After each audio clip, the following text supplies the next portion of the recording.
Hello, my name is Valerie Ballou, and I would like to share with you that I believe in recovery today. I not only believe in recovery, I know recovery is possible. I have a long history of treating addiction. I have been a substance abuse counselor, a program director of 3 sites, and all of this came after a rather lengthy and at times addiction history. I attribute most of my life as it is today to the influence and support of my mother, who was a woman of very strong faith. She believed in me when nobody else did. She had hope in me when nobody else could. And because she believed in me and had hope in me, I became the person that I am today. I would like to say, first of all, that early recovery is sort of a boot camp situation. Every person, every situation you encounter in early recovery, whether it be in a treatment center or otherwise, is very much representative of a similar experience that you will experience later in life.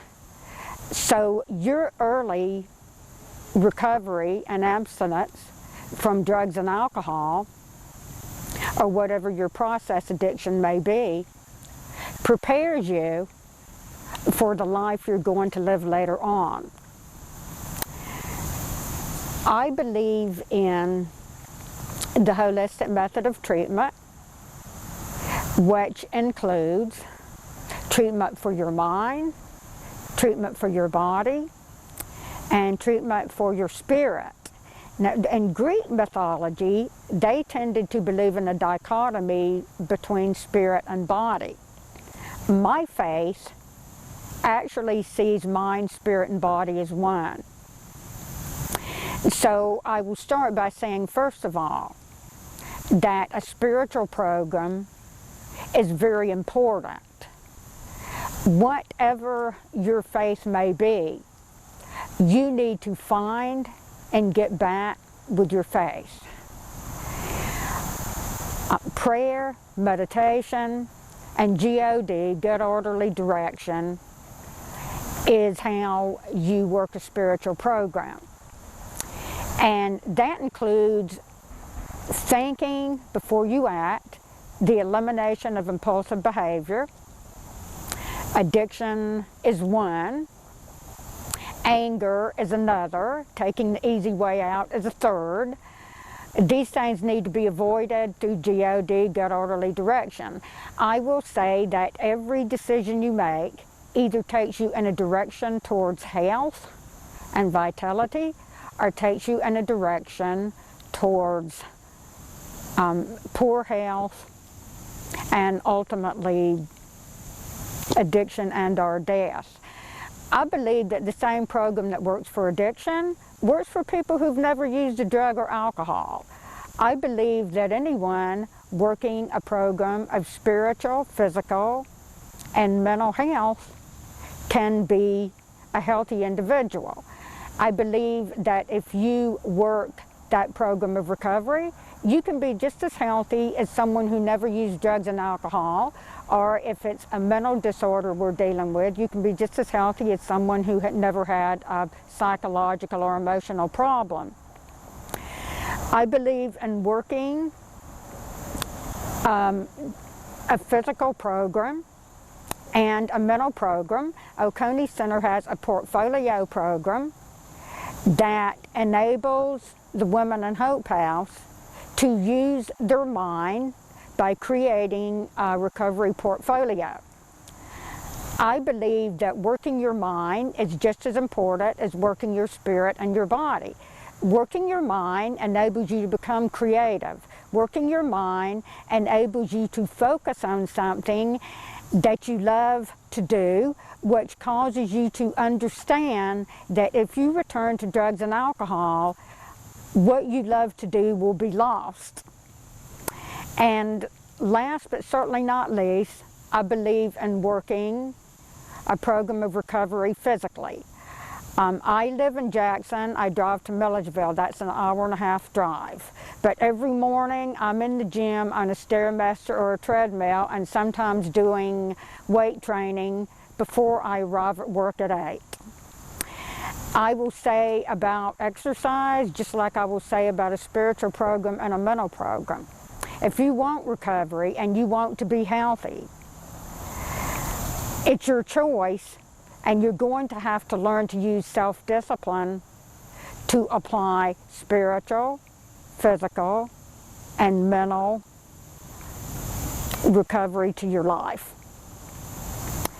So I'm not going to say a whole lot more, except that, like my mother, I believe in believing in people even when they seem otherwise hopeless, supporting them, because I believe that when you believe somebody will recover, and when you believe somebody will do their best, they're much more likely to do so.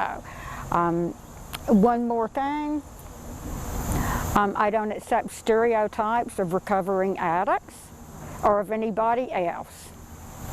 I would just like to say that if you want recovery and you want to be healthy, you can have it. So go for it, stay with it, and whether times are good or bad, never ever give up. Hello, my name is Gloria Watkins. I'm 41 years of age. I'm very spiritual, and that came by being in active addiction for over 28 years of my life. The enemy robbed me of my life at an early age. I started using drugs at the age of 14 years old. I'm also a mother of 12. Biologically 6 of mine, the other 6 came through my marriage. I lost all of my kids through my drug addiction.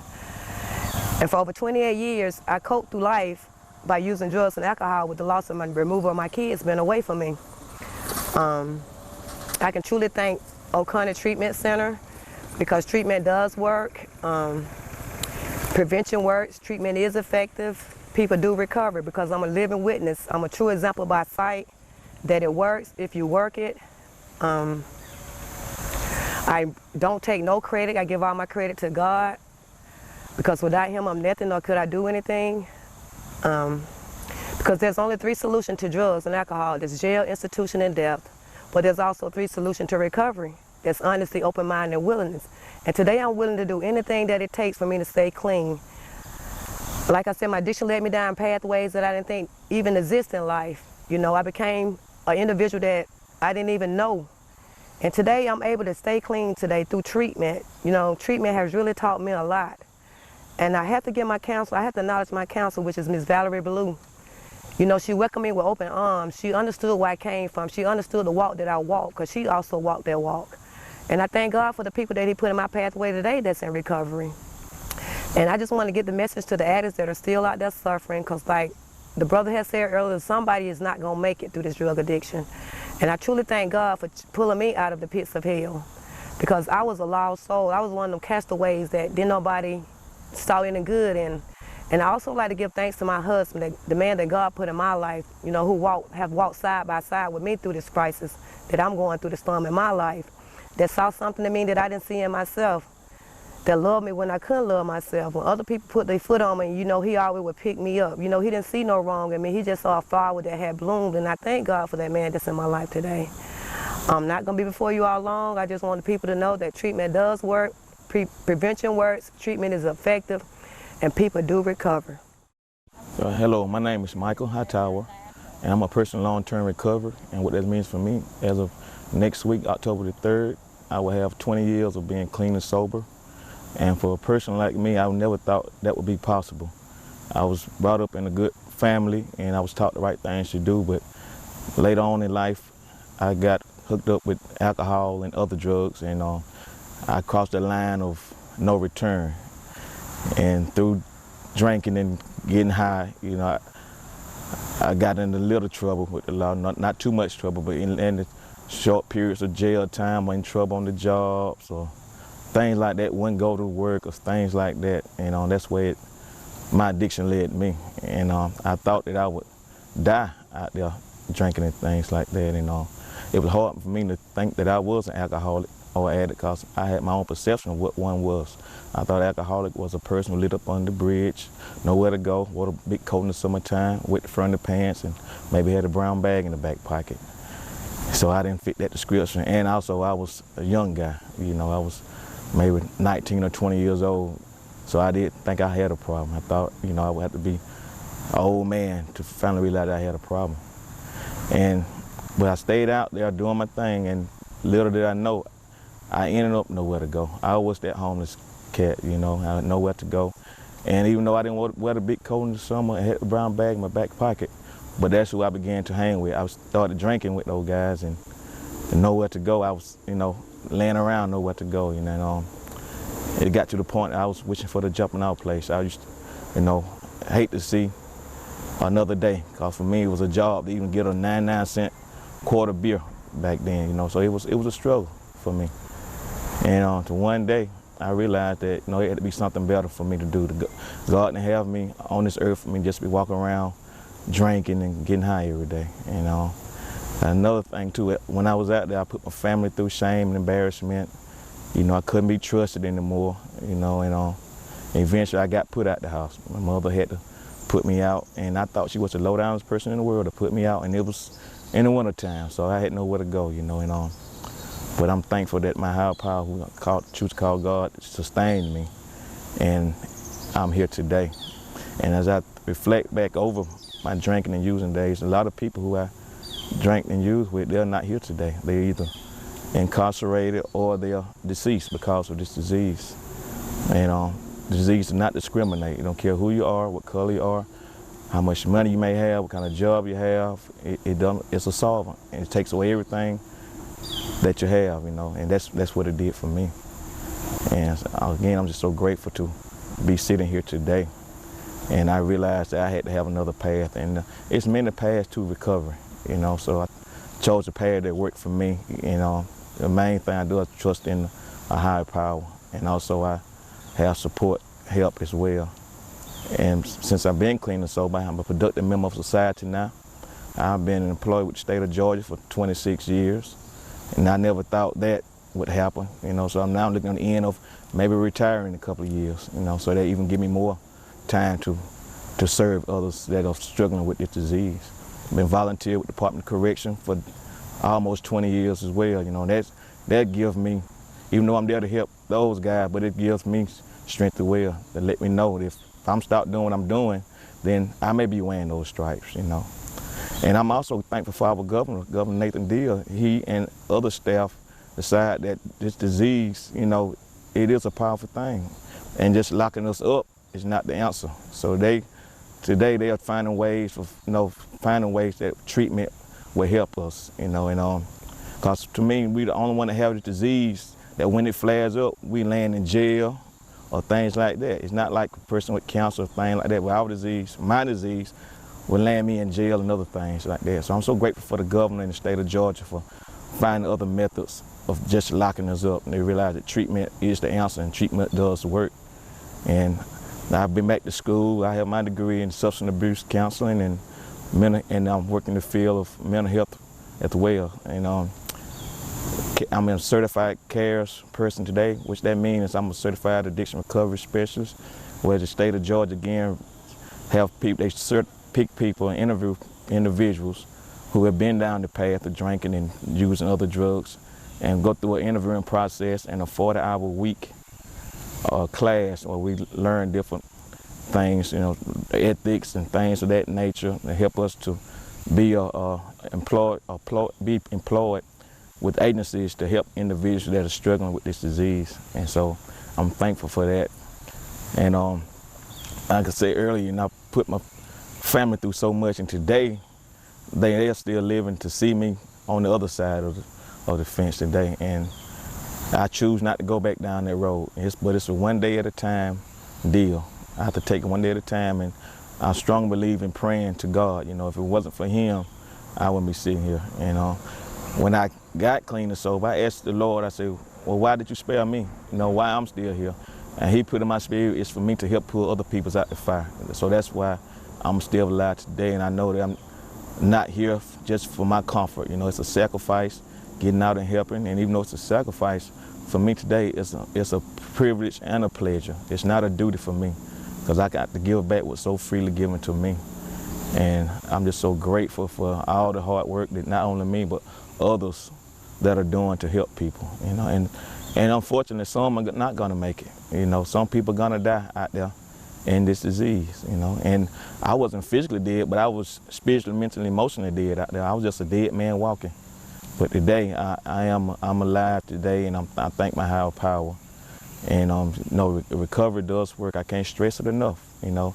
And again, I'm so thankful for the state of Georgia. You know, a lot of times I go inside the institution, and a lot of those guys from other states, they say they come to Georgia on vacation and leave on probation. You know, Georgia was at one time one of the hardest states for little petty things, you know, because of addiction. But today they're realizing that it's other methods. So I'm grateful to be here, and for those who are out there struggling with the disease, you know, you can make it one day at a time. You got to accept your present circumstance and accept that you are the problem. I started to realize if I'm not the problem, then there's no answer, because the problem lies within me as well as the solution lies within me. No more pointing the fingers. Can't blame any one person, place, or thing for where you at. You just look in the mirror, and the change starts from within. And thank you all for listening to me. Thank you.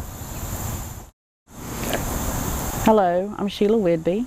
I work for Oconee Center. I've been there for 27 years, and during my 27 years, I was diagnosed with major depression. Recently, yesterday, someone asked me, "What is recovery to you?" And I think about it for a few minutes.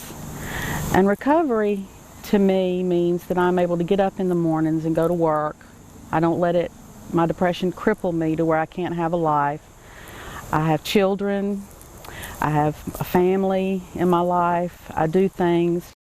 I have been to a point where I would get up, go to work, go home, go to bed.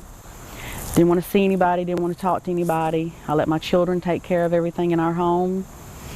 And one day I was asked to go to certified peer specialist training. And when I went, I didn't know I was going for myself. I thought I was going because it was required of my job. And when I got there, it was a blessing in disguise. It taught me that I can live and have depression, that it's okay for me to do things and have a life. When I went to certified peer specialist training, it was a blessing in disguise.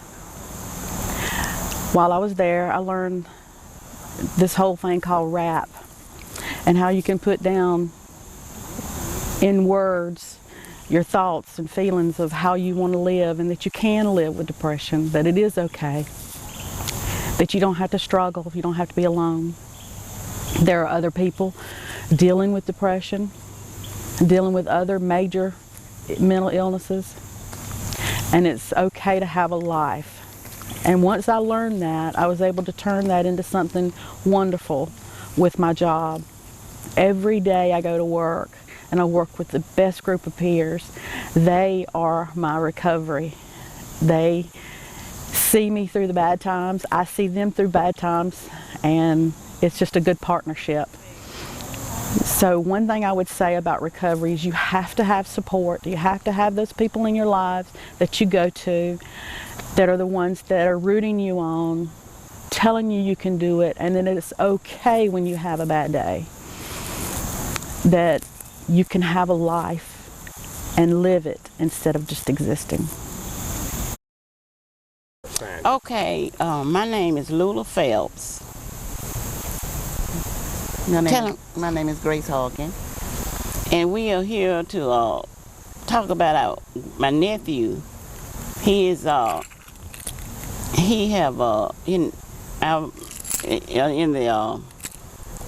just talking about how it have helped him a great deal. Yes. And he